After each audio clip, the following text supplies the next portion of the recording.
बिस्मिल्लाहिर्रहमानिर्रहीम। अस्सलाम वालेकुम। मैं हूं अली असगर और आप देख रहे हैं मेरा यूट्यूब चैनल। तहरीक लब्बैक पाकिस्तान 3 सूबों में बहुत मजबूत है और तहरीक लब्बैक पाकिस्तान बड़ा सरप्राइज़ दे सकती है। 2 सीनियर सहाफ़ियों का तहलका खेज़ बयान। इस वीडियो में हम इसी के मुतालिक बात करेंगे। नाज़रीन अकरम, इस वक्त सोशल मीडिया पर तहरीक लब्बैक पाकिस्तान के कारकुन 2 वीडियोस को शेयर कर रहे हैं। नाज़रीन अकरम, एक वीडियो सीनियर सहाफ़ी राना अजीम साहब की है जो थोड़ा अर्सा पहले की है।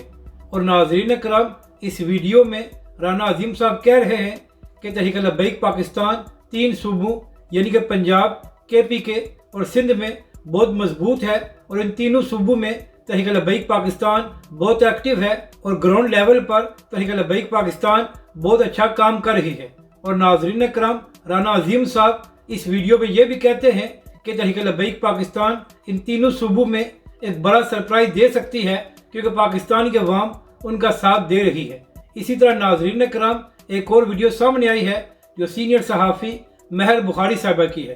तो नाज़रीन अकरम, महर बुखारी साहिबा मोहम्मद माली के प्रोग्राम में बात कर रही थी। तो महर बुखारी साहिबा ने कहा कि जो हालिया सर्वे हुए हैं उसके मुताबिक तहरीक लब्बैक के सरबरा हाफिज साद हुसैन रिजवी पाकिस्तानी अवाम में इमरान खान के बाद सबसे ज़्यादा मकबूल है। यानी कि नाज़रीन करम, महर बुखारी साहिबा ने कहा कि इस वक्त जो सर्वे हुए हैं उसके मुताबिक तहरीक लब्बैक के सरबरा हाफिज साद हुसैन रिजवी मरियम नवाज़ और नवाज शरीफ से भी ज़्यादा पाकिस्तानी अवाम में पॉपुलर है। तो नाज़रीन करम, राना अजीम की वीडियो जो थोड़ा सा पहले की है, अगर वो इसमें तस्लीम कर रहे हैं कि तहरीक लब्बैक पाकिस्तान अवाम में बहुत मकबूल है और 3 सूबों में तहरीक लब्बैक पाकिस्तान बड़ी मजबूत है, तो आप अंदाज़ा लगाएं कि इस वक्त तहरीक लब्बैक पाकिस्तान पहले से ज़्यादा मजबूत है और पाकिस्तानी अवाम भी तहरीक लब्बैक की तरफ देख रही है। क्योंकि नाज़रीन करम, जो भी मामला हो, सबसे पहले तहरीक लब्बैक पाकिस्तान और हाफिज साद हुसैन रिजवी मैदान में आते हैं। नाज़रीन करम, इस वक्त इस्लामाबाद में बलोच मिसिंग पर्सन के हवाले से धरना जारी है। तो नाज़रीन करम, वहाँ पर भी सबसे पहले तहरीक लब्बैक के सरबरा हाफिज साद हुसैन रिजवी तशरीफ लेकर गए और तहरीक लब्बैक के सरबरा ने उनके साथ इज़हार यकजहती किया।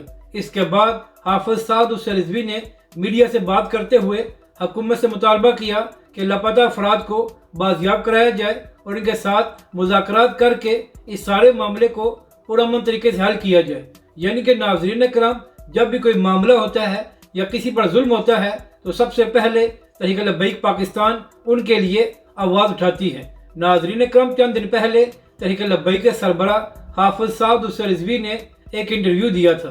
तो वहाँ पर जब तहरीक लब्बैक के सरबरा से ये सवाल किया गया कि जो कुछ PTI के साथ हो रहा है और जिस तरह PTI की खवातीन को गिरफ्तार किया गया है, तो इसके हवाले से आपका क्या मौक़िफ़ है। तो तहरीक लब्बैक के सरबरा ने कहा कि जो कुछ PTI की खवातीन के साथ किया गया और जिस तरह उनको गिरफ्तार रखा गया है, हम इसकी मजम्मत करते हैं। यानी कि नाज़रीन करम, सियासी इख्तलाफ होने के बावजूद तहरीक लब्बैक के सरबरा ने PTI की खवातीन के हक़ में आवाज़ उठाई। तो यही वजह है कि इस वक्त पाकिस्तान की अवाम तहरीक लब्बैक पाकिस्तान और हाफिज साद हुसैन रिजवी की तरफ देख रही है। क्योंकि नाज़रीन करम, अब पाकिस्तान की अवाम भी ये बात जान चुकी है कि जब भी कोई बड़ा मामला होता है तो बाकी लोग अपना सियासी मफाद देखते हैं, मगर तहरीक लब्बैक के सरबरा हाफिज साद हुसैन रिजवी हमेशा पाकिस्तान की अवाम और मजलूम का साथ देते हैं। अपनी राय का ज़रूर इज़हार करें कि आपको ये वीडियो कैसी लगी और हमारे इस चैनल को भी सब्सक्राइब करें।